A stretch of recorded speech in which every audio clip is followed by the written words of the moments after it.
Why has the concept of the people been replaced with the concept of nationality?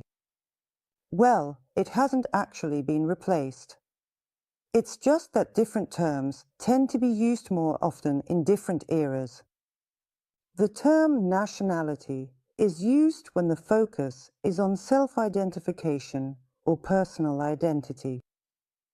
When the focus is on unity, bringing individuals together into a community for a particular purpose, the terms nation or people are used instead.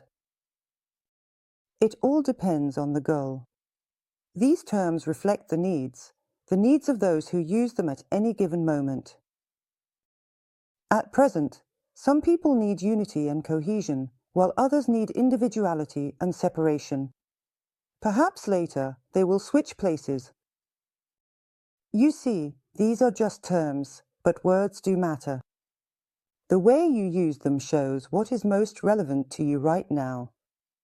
Similarly, the way someone else uses certain terms reveals what matters most to them at that moment.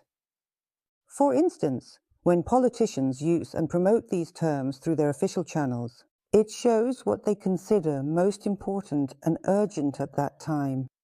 Today they do one thing, tomorrow another, because the demands of the era, of the times, or of their own specific goals are constantly changing.